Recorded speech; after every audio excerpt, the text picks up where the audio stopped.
नमस्कार विद्यार्थी मित्रांनो, आज आपण बघणार आहोत एनएमएस एग्जाम मध्ये विचारलेले जे काही PYQ आहेत 2018-19 च्या पेपर मध्ये झालेले जे काही क्वेश्चन्स आहेत त्याचे पाठीमागच्या लेक्चर मध्ये आपण 10 क्वेश्चन्स बघितलेले आहेत। अगदी त्याच्या पुढचे जे काही प्रश्न आहेत ते गणित विषयाचे आपण विथ सोल्युशन विथ एक्सप्लेनेशन आपण या ठिकाणी बघणार आहोत। बघा, यामध्ये आपला पहिला प्रश्न आहे, एका वृत्तचित्ती आकाराच्या हौदाच्या आतील व्यास किती आहे? 1.4 मीटर असून त्या हौदामध्ये 1540 लिटर पाणी मावते, तर त्या हौदाची खोली किती असेल असं म्हटलेलं। आता हौद कशा प्रकारचा आहे म्हटलेला तुम्हाला? वृत्तचित्ती म्हणजे सिलेंडर टाइप आहे। या प्रकारचा हा सिलेंडर टाइप हौद आहे। याचे तुम्हाला काय दिलेला आहे? व्यास म्हणजे डायमीटर दिलेला आहे। डायमीटर म्हणजे काय असणार आहे? व्यास।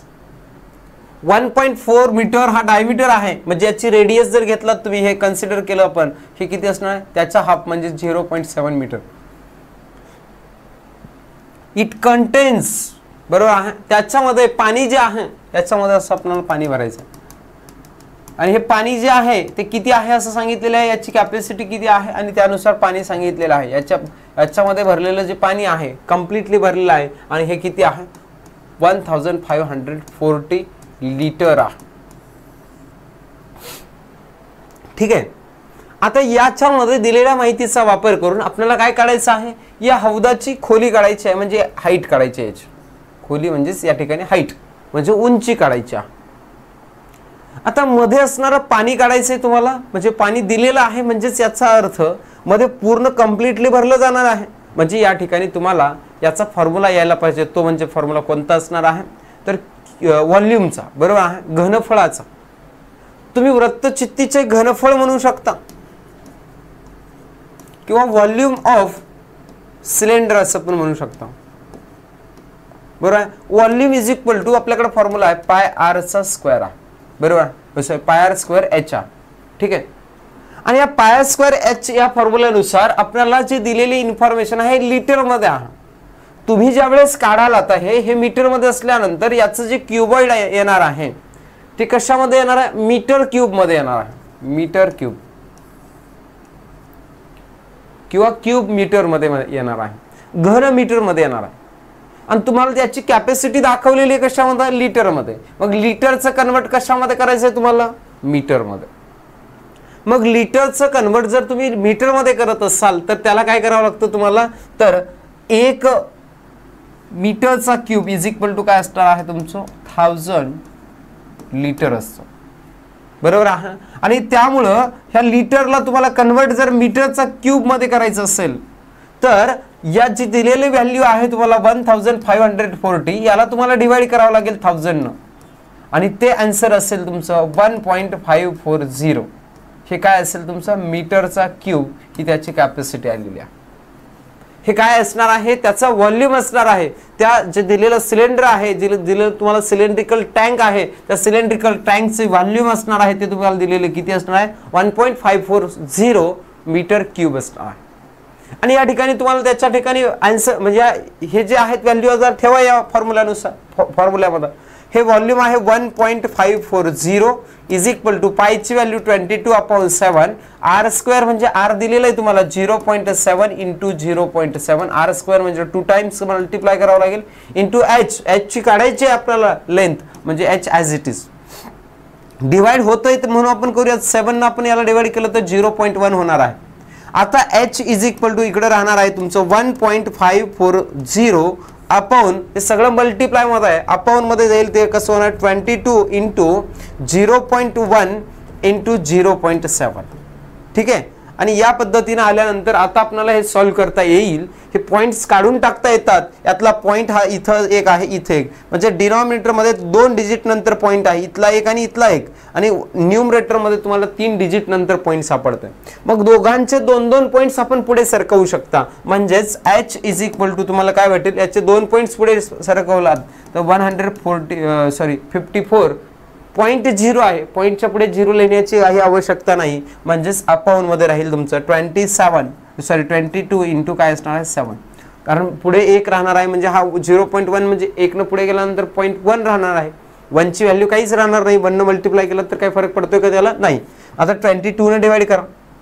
22 जर डिवाइड करत असाल तर तुम्हाला लक्षात येईल की किती येणार आहे. 22 न करा किंवा 7 न करा. 7 न जर केला तर 7 2 जा 14 आणि परत 7 2 जा किती असणार आहे 14 या प्रकारे येईल. बरोबर आहे. 7 नंबर आणि आता 20 आणि 22 दोन्ही कॅन्सल होतात म्हणजे h इज इक्वल टू येईल तुमचं किती 1. आणि या ठिकाणी त्याची जी डेप्थ येणार आहे, त्याची जी हाईट येणार आहे ती किती येईल 1 मीटर एवढी लांबी असणार आहे त्याची. ठीक आहे. या प्रकारे या क्वेश्चनचं आन्सर आलं पाहिजे तुमचं आणि ऑप्शन नंबर 2 हे या ठिकाणी करेक्ट आन्सर असेल. नेक्स्ट आहे पुढचा क्वेश्चन 10 हा 10 आहे. बरोबर आहे. या ठिकाणी सांगितलेलं तुम्हाला काय 10 रुपये दराने 10 रुपये दराने 1 लाख रुपये मुद्दलाचे चक्रवाढ व्याजाने 2.1/2 म्हणजेच 2.5 वर्षाचे व्याज किती येईल असं म्हटलेलं आहे. बरोबर आहे. आता परत हा आलेला आहे तुमचा कंपाऊंड इंटरेस्ट CI, दरवर्षी विचारला जाणारा प्रश्न परत एकदा. आणि या ठिकाणी तुम्हाला वारंवार सांगत असतो की फॉर्म्युला लक्षात ठेवायची गरज नाही. कंपाऊंड इंटरेस्ट काढत असताना जी अमाऊंट दिलेली आहे ती लिहून घ्या. किती दिलेली आहे तुम्हाला 1 लाख. याचे किती पर्सेंटेज काढायचे तुम्हाला 10% या रेटनं काढायचे, 10% दराने काढायचं आहे. बरोबर. Yes at rate of 10%. 10% rate आहे म्हणजे 100 रुपयाचे किती होतात 110 रुपये होणार आहेत 10% ऍड केल्यानंतर त्याच्यामध्ये. आणि किती वर्षासाठी आहे 2.5 वर्षासाठी. म्हणजे पहिल्या वर्षी 10 न वाढलेत म्हणजे 110 भागिले 100 असणार आहे. त्याच्यानंतर दुसऱ्या वर्षी 110 भागिले 100. पण तिसऱ्या वर्षी मात्र 110 होणार नाहीत कारण तिसरं वर्ष कसं आहे अर्ध आहे. 1/2 म्हणजे हाफ इयर आहे. हाफ इयरला याच्या अर्धेच वाढणार आहेत म्हणजे 105 भागिले 100. कशी वाढ झाली लक्षात आली आपण आणि हे कशा पद्धतीने आपण मिळवलेला आहे हा फॉर्म्युला लक्षात येतोय. आता हे सॉल्व करू शकता. 2 0 2 0 कॅन्सल झाले, 2 0 परत 2 0 कॅन्सल झाले. हा इथला 1 0 इथला 1 0 इथला 1 0 इथला 1 0 कॅन्सल झाला. राहिलेली इन्फॉर्मेशन लिहूयात आता आपण एकदा. 10 इंटू किती असणार 11 इंटू 11 इंटू 105. आता 11 इंटू 11 तर येतं मल्टिप्लिकेशन तुम्हाला. 11 इंटू 11 म्हणजे स्क्वेअर आहे 11 चा म्हणजे 10 इंटू 11 चा स्क्वेअर 121 इंटू 105. आता परत मल्टिप्लाय करू शकता तुम्ही. 121 च्या पुढे 0 लिहा इंटू किती असणार 105. करा या दोघांचं मल्टिप्लिकेशन. 1210 इंटू 105. 5 न 0 5 1 जा 5 5 2 जा 10 ला 0 1 कॅरी 5 1 जा 5 आणि 1 6 प्लस 0 न मल्टिप्लाय केला तर सगळीकडे 0 होईल. 1 न मल्टिप्लाय केला तर ॲज इट इज येणार आहे. बरोबर आहे. आणि करा ॲडिशन 0 5 0 7 1 2. बरोबर.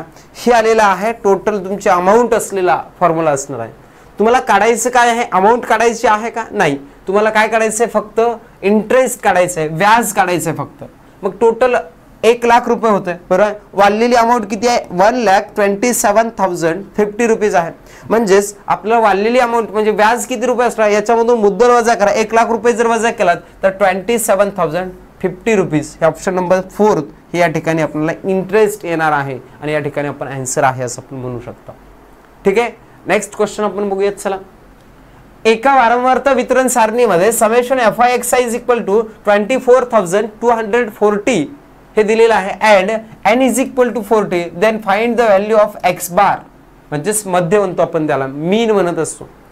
समेशन FIXI म्हणजे तुम्हाला ह्या स्टॅटिस्टिक्स या धड्यावरचा क्वेश्चन सापडतो आणि x बारचा तुम्हाला फॉर्म्युला माहिती असला पाहिजे. x bar is equal to summation FIXI आपण काय असणार आहे n असणार आहे फॉर्म्युला. आणि याच्यामध्ये व्हॅल्यू ठेवायचे फक्त 24,240 अपॉन n ची व्हॅल्यू किती आहे तुमच्याकडे 40 आहे म्हणून देअरफॉर 40 लिहिलं. 0 0 कॅन्सल होईल. 4 ने डिवाइड करा. 4 5 जा 4 6 जा 24 इथे डिवाइड होत आहे म्हणजे 0 परत 4 6 जा म्हणजेच 606 म्हणजे 606 हे x बार ची व्हॅल्यू येईल. मीन इज इक्वल टू 606 हे ऑप्शन नंबर 4 या ठिकाणी करेक्ट आन्सर असेल. ठीक आहे. नेक्स्ट पुढचा क्वेश्चन परत हा एक्सपान्शन फॉर्म्युल्यावर चालेला. या ठिकाणी तुम्हाला डिव्हिजन करायचं आहे, भागाकार करायचा आहे. बघा याचा भागाकार आपल्याला सोडवत असताना असाही पद्धतीने म्हणजे याला लिहू शकता x³ -4x² प्लस 6x-3 लिहिलं. याला डिवाइड करायचं आहे तुम्हाला कशानं, x-1, बरोबर आहे. आता एक लक्षात ठेवा, एक्सचा टेबल तुम्हाला x³ येईपर्यंत म्हणायचं आहे. म्हणजे x ला कितीनं मल्टिप्लाय केलं तर x³ येतं, तर x² न मल्टिप्लाय करावं लागेल. मग x² न याला मल्टिप्लाय करायचं, x² × x म्हणजे x³ होईल. x² न तुम्ही याला मल्टिप्लाय केलात तर किती होणार, 1 ला मल्टिप्लाय केलात तर -x² होणार आहे. म्हणजे यानं आपल्याला याला मल्टिप्लाय करायचं आणि ते इथे लिहायचं आहे. आता याची सबट्रॅक्शन म्हणजे सगळ्यांची साइन चेंज करून टाकायचे खालच्याची. x³ कॅन्सल झालं, हे मायनस आहे हे प्लस आहे, आणि या ठिकाणी काय होतं, या दोघांची सबट्रॅक्शन साइन चेंज आहेत म्हणून मायनसला मायनस ग्रेटर नंबरचं साइन. 4 मधून काही नाही म्हणजे 1 इथलं मायनस झालं म्हणजे किती आलेलं आहे तुमचं, 3x² झालेला आहे. पुढचा एक नंबर ॲज इट इज खाली उतरून घ्यायचा म्हणजे +6x. इथं मायनस असल्यामुळे मायनस घ्यावं लागेल वरती. एक्सच्या ठिकाणी x² आणायचं आहे म्हणजे इथं तुम्हाला 3x आणायचं आहे म्हणजे 3x लिहावं लागेल, बरोबर आहे.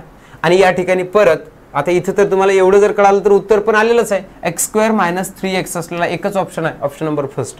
तरी आपण सोडवणार आहोत. आता 3x न याला मल्टिप्लाय करा, 3x × x म्हणजे -3x² होतो. त्याच्यानंतर -3 मायनस आहे, इथं पण मायनस आहे, मायनस मायनस प्लस होतं आणि 3 × 1 म्हणजे 3x येणार आहे. देन नेक्स्ट साइन चेंज होतील, प्लस आलं हे मायनस झालं, प्लस मायनस कॅन्सल झालं, इथं होईल 6 - 3 म्हणजे 3x आलं. वरचा राहिलेला -3 खाली घ्यावा लागेल आपल्याला. आता 3x आणायचं आहे तुम्हाला कुठं, एक्सच्या ठिकाणी, बरोबर आहे. म्हणजे एक्सला कितीनं मल्टिप्लाय करावं लागेल, 3 न, म्हणजे इथं +3 करावं लागेल. आणि 3 × 3 = 3x होईल तुमचा. त्याच्यानंतर 3 × 1 म्हणजे -3 होणार आहे. आणि इथं साइन चेंज होतील, हे मायनस होईल हे प्लस होईल, हे दोन्ही कॅन्सल होतील, हे दोन्ही कॅन्सल होईल, म्हणजे रिमाइंडर जो आहे तुमचा किती येणार आहे, 0 येणार. आणि या प्रकारे तुमचं ऑप्शन नंबर फर्स्ट हे करेक्ट आन्सर असणार आहे. डिव्हिजन, पॉलिनॉमियलची डिव्हिजन या प्रकारे आपण करू शकतो. देन नेक्स्ट पुढे आहे तुम्हाला, छापील किमतीवर 13% सूट देऊन एक वस्तू 1392 रुपयास विकल्यास गिरायकास विकली तर त्या वस्तूची छापील किंमत किती आहे. डिस्काउंट दिलेला आहे याच्यावर, बरोबर आहे. तर त्या डिस्काउंट किती दिलेला आहे तुम्हाला, a shopkeeper sell an article to a customer at ₹1392. he gives 13% discount on printed price, then printed price will be. तर तुम्हाला प्रिंटेड प्राइस काढायचं आहे. प्रिंटेड प्राइसवर त्यानं 13% काय दिलेला आहे, डिस्काउंट दिलेला आहे. म्हणजे याचा अर्थ असा आहे की तुम्हाला जे डिस्काउंट दिलेला आहे ते डिस्काउंट सोडून म्हणजे त्याची प्रिंटेड प्राइस काय असू शकते हे काढायचा. बघा 2 पार्ट्स असतात. हे पर्सेंटेजचा क्वेश्चन आहे आणि पर्सेंटेजचा क्वेश्चन सोडवत असताना आपण जी बेसिक विदाउट फॉर्म्युला सोडवत असतो ट्रिकच्या माध्यमातून, अगदी त्या पद्धतीने आपण हे सोडवण्याचा परत एकदा प्रयत्न करणार आहोत. या ठिकाणी दिलेली इन्फॉर्मेशन आहे, डिस्काउंट दिल्यानंतर तुमची व्हॅल्यू किती रुपये होते, 1392 रुपीज होते, बरोबर आहे. मग डिस्काउंट किती पर्सेंटेज आहे, 13 रुपीज आहे. म्हणजे जर एखादी वस्तू प्रिंटेड प्राइस आहे, एखाद्या वस्तूवर प्रिंट केलेली प्राइस किती आहे, 100 रुपये आहे. ही 100 रुपयाची वस्तू तुम्हाला जर विकायचं असेल तर डिस्काउंट विथ डिस्काउंट किती असणार आहे, विथ डिस्काउंट म्हणजे डिस्काउंट द्यावं लागेल. 13% आहे म्हणजे 100 रुपयाला 13 रुपये लेस करावे लागतील. मग 13 जर वजा केला तर तुम्हाला इथे किती येणार, 87. ही जी वस्तू तुम्ही विकलेली आहे ती कोणत्या किमतीला, ही काय आहे 1392 ही जी प्राइस आहे ती विथ डिस्काउंट आहे. म्हणजेच तुम्हाला हे विथ डिस्काउंटच्या खाली लिहावं लागेल म्हणजे 1392 लिहावं लागेल. इथं प्रिंटेड प्राइस माहिती नाही म्हणजे एक सपोज करतोय आपण आणि आता हे सोडवता येतं. दोन्ही व्हॅल्यू माहिती असलेल्या तुम्हाला इकडे आहेत. मग याला इन्व्हर्स करायचं म्हणजे उलट अपॉन मध्ये लिहायचं. 1392 अपॉन असणार आहे तुमचा, वरचा खाली लिहिणार आपण 87 आणि इंटू मल्टिप्लाय बाय काय लिहू शकता तुम्ही, इकडचा ऑप्शन म्हणजेच 100. करा आता हे डिवाइड. जनरली अशा संख्याच्या वेळेस तुम्हाला काय करता येत असतं, ते डिवाइड होणारेच नंबर असतात. आणि मग बऱ्याच वेळेस तुम्हाला अशा प्रकारे असेल, आता 87 आहे इथं, 87 ला 3 ने डिवाइड करता येतं आणि वरचा नंबर आहे हा 2 आणि 1 3, वरचा पण 3 ने डिवाइड होतो. 3 ने डिवाइड करूयात, 3 2 = 6 आणि इथं 2 कॅरी होत आहेत आणि इथं 7 येणार आहे. सॉरी 3 2 = 6 आणि 3 9 असेल 27, 7 नाही 3 9 = 27. इथं 3 4 = 12, 1 कॅरी होईल. आता 3 6 = 18, परत 1 कॅरी होणार आहे आणि 3 4 = 12. आता 29 हा जो नंबर आहे तो कुठला नंबर आहे तुमचा, तर हा नंबर आहे तुमचा प्राईम नंबर. आता याला कुठल्या संख्येने भाग जात नाही, म्हणजे या ठिकाणी आता तुम्हाला 29चाच टेबल म्हणावं लागेल. आणि जनरली या प्रकारच्या क्वेश्चन मध्ये तुम्हाला पॉइंट मध्ये आन्सर दिसत नाही कुठंच, म्हणजे टेबल मध्ये असणाराच नंबर असणार आहे. मग 29 ने डायरेक्ट आपण डिवाइड करण्याचा प्रयत्न करूया. 29 2 जा म्हटलं तर 50 तुमचं 8 होणार आहे. 58 नाही तिथे 46 आहे, म्हणजे इथं आपल्याला 1 डिवाइड करावं लागेल. 1 आलं बरोबर आहे. किती कॅरी होत आहेत बरं, 30 म्हटलं तर 16 17 174 येतं कॅरी होत आहेत. म्हणजे आता पुढचं 4 घेतलं तर 17 कॅरी होत आहेत आणि पुढचं हे 4. आता 9 ला 4 आणण्यासाठी काय करावं लागेल बघा, युनिट प्लेसला 4 कधी येईल, 9 6 जा बरोबर आहे 56. म्हणजे 29 ला आपण मल्टिप्लाय करून बघूयात हे आन्सर येतं का, म्हणजे आपल्याला टेबल तर म्हणण्याची गरज येणार नाही. 6 9 चा किती असणार, 56 सॉरी 54 बरोबर आहे. 5 कॅरी. 6 2 चा किती असणार 12, 12 प्लस 5 किती असणार 70 बरोबर आहे. आलं बघा आपलं, म्हणजे इथे येणार 6, याला डिवाइड होईल, या ठिकाणी 16 येईल, म्हणजे x is equal to 16 into 100 म्हणजे 1600 रुपीज येणार आहे. ऑप्शन मध्ये बघा आपल्याला सापडतं का, तर आहे ऑप्शन नंबर 4 1600. हे तुमचं ऑप्शन नंबर 4 या ठिकाणी करेक्ट आन्सर असणार आहे. आणि या पद्धतीनं तुम्ही हा जो तुम्हाला विचारलेला क्वेश्चन आहे पर्सेंटेजवरचा, शेकडेवारीवरचा, या प्रकारे सोडवू शकता.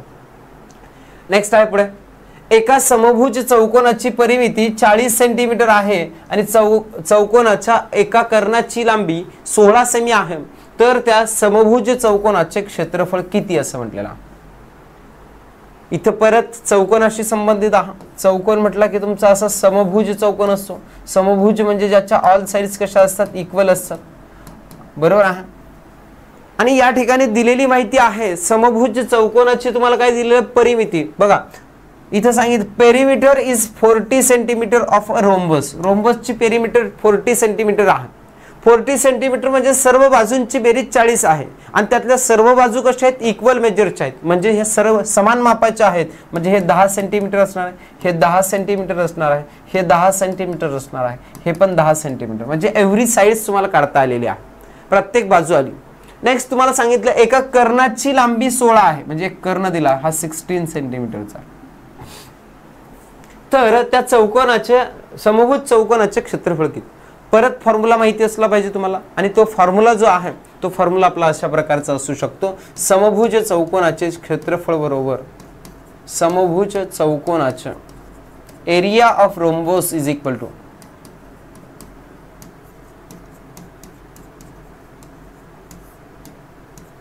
Area of rhombus is equal to formula असेल आपला 1/2 इंटू प्रोडक्ट ऑफ डायगोनल्स. कर्णांचा गुणाकार 1/2 गुणिले काय असणार आहे, कर्णांचा गुणाकार असणार आहे. आणि या ठिकाणी तुम्हाला कर्ण बघा, एक कर्ण दिला पण दुसरा आहे का माहिती नाही, पण कर्णाच्या संबंधित आता प्रॉपर्टी माहिती असली पाहिजे तुम्हाला. समभुज चौकोनाचे कर्ण परस्परांचे काय असतात, लंबदुभाजक असतात. म्हणजेच perpendicular bisector to each other. Diagonals of rhombus are perpendicular bisector to each other. Therefore we know हे 16 सेंटीमीटरचा डायगोनल आहे तुमचा. आपण म्हटलं ABCD या प्रकारचा हा रोम्बस आहे आणि इथं मध्ये O असं जर नाव दिलं, हा BD जो आपण दिलेला डायगोनल आहे हा 16 सेंटीमीटरचा असेल, तर या ठिकाणी तुम्ही OD चा जो आहे याचं डिस्टन्स इथून अर्ध जे असणार बायसेक्टर असणार म्हणजे 8 सेंटीमीटर असणार. म्हणजे निश्चितपणानं इथं तुम्हाला परपेंडिक्युलर बायसेक्टर म्हटलेला आहे. म्हणजे देअरफॉर ट्रायंगल AOD चा विचार केला तर हा इथं तुम्हाला दिसतो परपेंडिक्युलर असल्या कारणानं हा राईट अँगल ट्रायंगल आहे, काटकोन त्रिकोण आहे. आणि काटकोन त्रिकोणाच्या दोन बाजू माहिती आहेत की एक 10 सेंटीमीटर आहे, एक 8 सेंटीमीटर आहे. म्हणजे निश्चितपणानं तुम्हाला AOचं माप काढता येतं बरोबर आहे. AOचं काढायला पाहिजे, कारण कर्णाची लांबी काढायची की आपल्याला AC काढायचंय, कारण AC काढल्याशिवाय तर तुम्हाला प्रोडक्ट ऑफ डायगोनल्स करता येणार नाही. दोन्ही कर्ण माहिती असल्याशिवाय क्षेत्रफळ काढता येत नाही. म्हणून आपण हा त्रिकोण घेतला, या त्रिकोणामध्ये कर्ण कोणता असेल, हा काटकोन म्हटला तर काटकोनाच्या ऑपोजिट असलेला राईट अँगलच्या ऑपोजिट असलेला काय असणार, हायपोटेन्यूस. मग त्याचा स्क्वेअर म्हणजेच 10चा स्क्वेअर बरोबर रिमेनिंग साइडच्या स्क्वेअरची सम. मग OD चा स्क्वेअर म्हणजेच किती आहे, 8चा स्क्वेअर असणार आहे.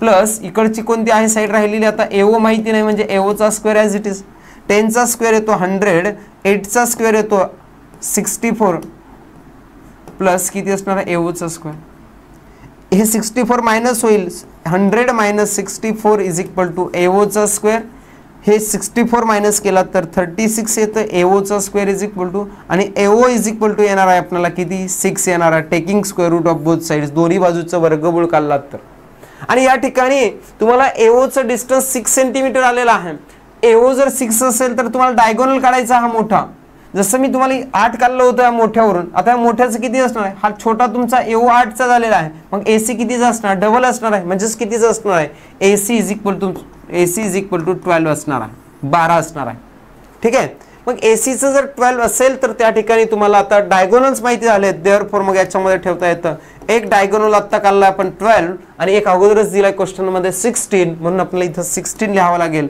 आणि या दोघांचा प्रोडक्ट म्हणजेच 2 ने डिवाइड करा 2 8 चा आणि 12 8 96 म्हणजेच किती असणार आहे या प्रकारे 96 सेंटीमीटरचा स्क्वेअर ऑप्शन नंबर 3 या ठिकाणी ऑप्शन मध्ये असेल आणि हे तुमचं आन्सर असणार आहे ठीक आहे कशा पद्धतीने सोडवायचं आहे हे तुम्हाला समजलं पाहिजे या प्रकारे नेक्स्ट पुढचा क्वेश्चन आहे अशोक एक काम 20 दिवसामध्ये पूर्ण करतो अमित तेच काम 30 दिवसामध्ये पूर्ण करतो आणि दोघं मिळून जर काम करायला लागलेत तर तेच काम करायचं आहे तर किती दिवसामध्ये कंप्लीट करतील असं म्हटलं आहे काळ काम वेग या धड्यावरचा हा काय आहे क्वेश्चन आहे वर्क टाइम आणि काय असणार आहे तुमचं वर्क टाइम या प्रकारचं क्वेश्चन आहे बरोबर आहे सोपं आहे हे जे लागलेले दिवस आहेत अशोकला लागलेले दिवस याला अपॉन मध्ये लिहायचं 1/20 दोघांनी मिळून म्हणजे दोघांना ऍड करायचं आहे आणि 1/30 हे सोडवलात तर तुमचा आन्सर येणार आहे क्रॉस मल्टिप्लिकेशन म्हणजे तिरकस गुणाकार करावा लागेल या दोघांची बेरीज करत असताना 31 जा 30 प्लस 21 जा 20 असणार आहे अपॉन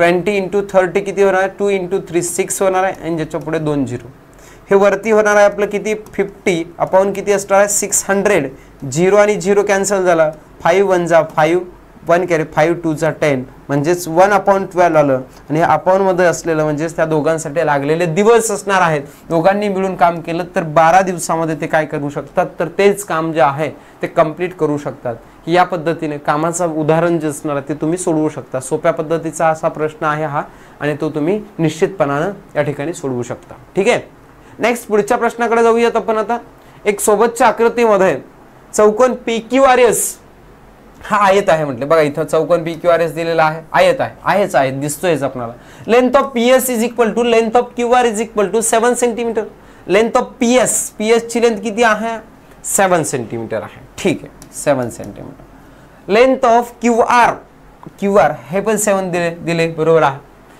केंद्र C असणारे अर्धवर्तुळ आयतामध्ये अंतर्लिखित केलेला आहे या आयतामध्येच हा वर्तुळ दिसतोय आपल्याला अर्धवर्तुळ आहे बरोबर आहे सेमी सर्कल दिसतोय आणि त्याची रेडियस जी आहे ती 7 सेंटीमीटर दिली आहे इथे दिले बघा तुम्हाला 7 सेंटीमीटर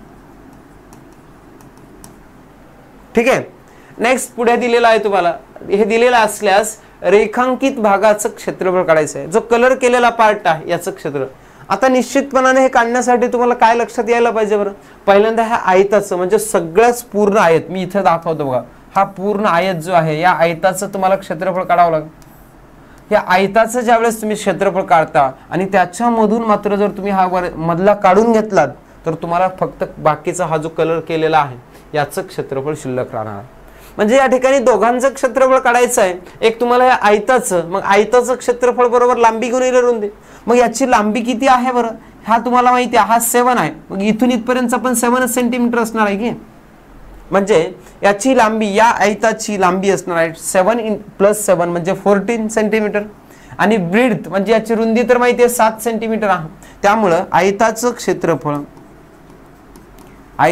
क्षेत्रफळ बरोबर area of rectangle is equal to L × B असणार आहे लांबी गुणिले रुंदी लांबी आहे आपल्याकडे किती 14 आणि ब्रीथ आहे आपल्याकडे किती 7 आणि 14 7 जर केला तर तुम्हाला 98 हे स्क्वेअर सेंटीमीटर येणार आहे बरोबर आहे 98 स्क्वेअर सेंटीमीटर हे आपला आन्सर असणार आहे हे आयताचं काढलात आता सेम तुम्हाला सेमी सर्कलचं काढायचं आहे ह्या सेमी सर्कलचं म्हणजे सर्कलचा एरिया काय असतो area of circle is equal to area of circle is equal to pi आरचा स्क्वेअर असतो, बरोबर. पण इथंच मी जर सेमी सर्कल म्हटलं तर अपॉन 2 करावं लागेल, बरोबर. म्हणजे आलेल्या आन्सरला आपण 2 न डिवाइड करूयात. पाय म्हणजेच किती आहे 22/7. आर म्हणजे माहिती आपल्याला किती आहे 7, म्हणजे आरचा स्क्वेअर म्हणजे 7 × 7 करतोय आपण. एक 7 आणि एक 7 कॅन्सल झाला आणि या ठिकाणी 22 इंटू किती आलेला आहे 7 आलेला.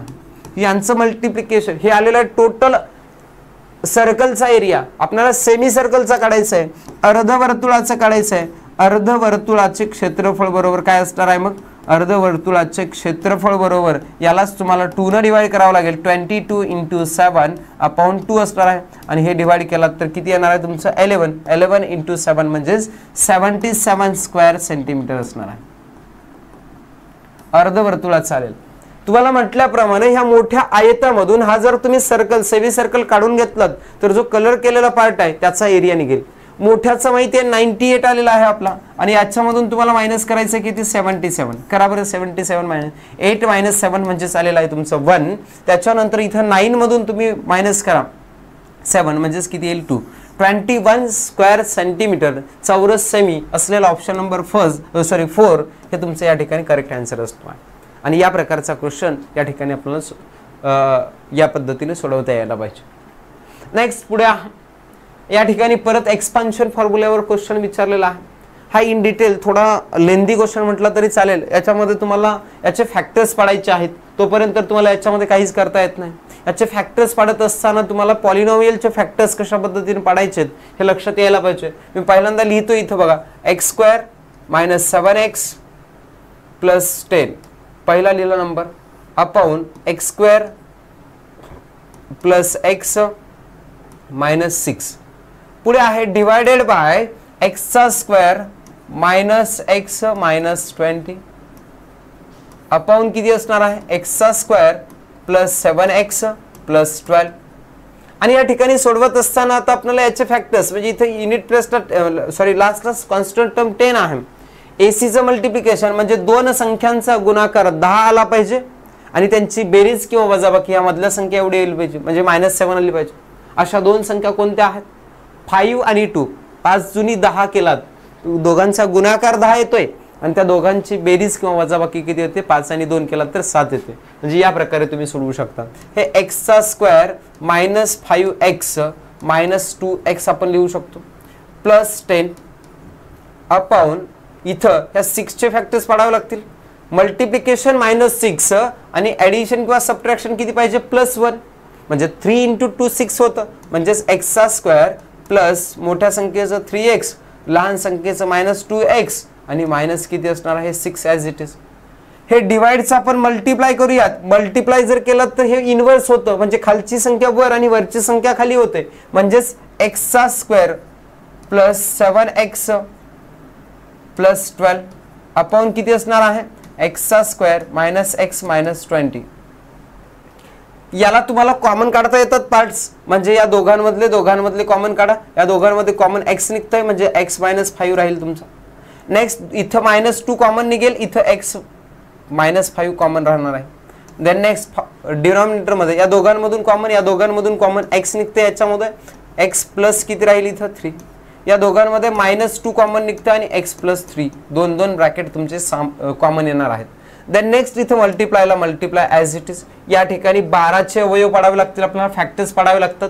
दोन कोणते पडतात 3 आणि 4 बरोबर आहे म्हणजे x² + 3x + 4x + 12. देन इथे 20चे फॅक्टर्स कोणते पडतात 5 × 20 म्हणजे 5 आणि 4 x² - 5x + 4x मोठ्या संख्येला इथलं साइन द्यायचं असतं त्याच्यामुळे मायनस आपण 5 ला दिलेला आहे -20.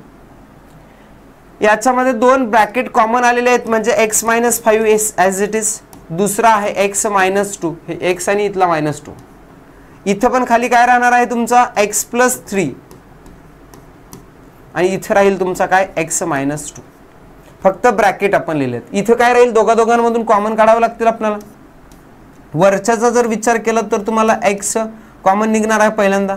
इथं राहील मग x + 3 इथं राहील +4 x + 3 राहील कॉमन.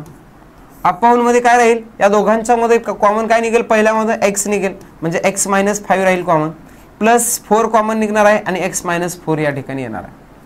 त्याच्यानंतर इथं मल्टिप्लाय मध्ये तुम्हाला काय लिहिता येतं, x प्लस 3, दोन ब्रॅकेट सारखे असल्यापैकी एक लिहिलात यापैकी, या दोघांपैकी दुसऱ्या ब्रॅकेटमध्ये x प्लस 4 येईल, अपॉन काय असणार आहे x मायनस 5, ब्रॅकेट सारखे आलेले आणि दुसऱ्या ब्रॅकेटमध्ये x प्लस 4. इकडे राहिलेला x मायनस 4 आहे, सॉरी x मायनस 5 आहे वरती, दुसरा ब्रॅकेट x मायनस 2 आहे, अपॉन x प्लस 3 आणि x मायनस 2. लेंदी क्वेश्चन आहे थोडा, परंतु तुम्ही डिटेलमध्ये सोडवू शकता, याला सोपा आहे, अवघड नाही. x प्लस 4 x प्लस 4 दोन सारखे जे नंबर्स आहेत ते तुमचे या ठिकाणी कॅन्सल होऊ शकतात. x प्लस 4 x प्लस 4 कारण मल्टिप्लिकेशन मध्ये आहेत. x minus 5 x minus 5, x minus 2 x minus 2, वरचा आणि खालचा कॅन्सल होतो. x प्लस 2 x प्लस 2 राहिलं का, काहीच नाही राहिलं म्हणजे 1 येतं. मग 1 असलेला ऑप्शन या ठिकाणी तुम्हाला दिसतो का बघा, 1 असलेला ऑप्शन या ठिकाणी तुम्हाला ऑप्शन नंबर फर्स्ट हा तुमचा या ठिकाणी करेक्ट, सॉरी थर्ड नंबरचा ऑप्शन या ठिकाणी करेक्ट आन्सर असणार आहे. द नेक्स्ट आणखी एक क्वेश्चन आहे आपला, लास्ट क्वेश्चन 90 नंबरचा. या ठिकाणी सांगितलेलं आहे तुम्हाला एका काटकोन त्रिकोणाच्या काटकोन करणाऱ्या बाजू 8 आणि 15 सेंटीमीटर आहेत, तर त्या काटकोन त्रिकोणाच्या परिवर्तुळाची त्रिज्या काढा. थोडा वेगळ्या प्रकारचा प्रश्न आहे. काटकोन त्रिकोण म्हणजे आपला अशा प्रकारचा काटकोन त्रिकोण असतो, राईट अँगल ट्रायंगल. या राईट अँगल ट्रायंगलच्या दोन राईट अँगल तयार करणारे साइड्स दिलेले आहेत, 8 सेंटीमीटर आणि 5 सेंटीमीटर. देन तुम्हाला काढायची इकडची साइड म्हणजेच तुम्हाला हायपोटेन्यूस काढायचं आहे. मग हायपोटेन्यूसचा square is equal to sum of square of remaining 2 sides, बरोबर आहे. म्हणजेच हायपोटेन्यूसचा स्क्वेअर इज इक्वल टू, पहिल्यांदा हायपोटेन्यूसची लेंथ काढून घेऊयात आपण. हायपोटेन्यूसची लेंथ काय असू शकणार आहे, तर या ठिकाणी 8 चा स्क्वेअर प्लस किती असणार आहे, 5 चा स्क्वेअर. 8 चा स्क्वेअर करता येतो 64 प्लस 5 चा स्क्वेअर किती आहे 25, बरोबर आहे. 64 आणि हे किती होणार आहे तुमचं 25, 8 आणि 5 सॉरी 15 आहे, सॉरी 15, 225 होईल, बरोबर आहे. आणि ह्या दोघांचे ॲडिशन केलं, 8 आणि 15 दिलेत, आपण 5 घेतलेत, तिथे 15 असणार आहे, बरोबर आहे. 25 या दोघांचे ॲडिशन केलं तर तुमचं येणार 289 होईल, बरोबर आहे. 289 म्हणजेच हा स्क्वेअर रूट कशाचा, स्क्वेअर रूट काढावा लागेल कारण इकडे स्क्वेअर दिलेला आहे. म्हणजे हायपोटेनियस इज इक्वल टू तुमचं असणार आहे आन्सर 17. हा स्क्वेअर कशाचा आहे, 17 चा स्क्वेअर आहे. म्हणजे तुमचा हा हायपोटेनियस आलेला आहे 17. तुम्हाला इथं सांगितलेलं आहे सर्क्युम सर्कल. सर्क्युम सर्कल म्हणजे याच्या एंड पॉइंट पासून जाणारा जे काही सर्कल असणार आहे त्याचा सेंटर पॉइंट जो असतो तो तुमच्या डायगोनलच्या मिड पॉइंटला असतो, कर्णाच्या मध्यभागावर असतो. आणि मग तुम्ही कर्ण काढलाय, कर्ण किती आलेला आहे 17 सेंटीमीटरचा आलाय, याच्या करेक्ट अर्धा 17/2 करा, म्हणजेच 17/2 म्हणजेच येईल 8 पॉइंट किती असेल 5, बरोबर आहे. 8.5 सेंटीमीटर हे त्या सर्क्युम सर्कलचं सेंटर पॉइंट असणार आहे याचा, येते लक्षात. म्हणून आपला ऑप्शन नंबर सेकंड हे या ठिकाणी आपला या क्वेश्चनचा आन्सर असणार आहे. आणि या पद्धतीनं आपण जो आपल्याला जो काही भाग विचारलेला होता, PYQ विचारलेले आहे 2018-19च्या NIOSच्या एक्झाममध्ये गणित विषयाचे सगळेच प्रश्न आपण इथं विश्लेषणासह आपण अगदी व्यवस्थित पद्धतीने बघण्याचा प्रयत्न केलेला आहे, जेणेकरून याच्या जास्तीत जास्त तुम्हाला येणाऱ्या एक्झाममध्ये जो आपली 22 डिसेंबरला जो पेपर आहे त्या 22 डिसेंबरच्या पेपरला जास्तीत जास्त फायदा झाला पाहिजे या उद्देशाने आपण ही सिरीज सुरू केलेली आहे. याचा निश्चितच तुम्हाला फायदा होईल. फक्त तुम्ही हे जे दिलेले प्रश्न आहेत हे वारंवार सोडवण्याचा प्रयत्न करा. तुम्ही सोडवण्याचा प्रयत्न करा स्वतः, फक्त व्हिडिओच्या माध्यमातून बघून समजून घेऊन चालणार नाही, त्याला रिवाइज करणं हे तुमचं काम आहे. ठीक आहे, या ठिकाणी थांबूयात. नेक्स्ट जो 2019-20चा पेपर आहे तो लागलीच घेऊन आपण भेटूयात लवकरच. या ठिकाणी आपण थांबूयात. धन्यवाद.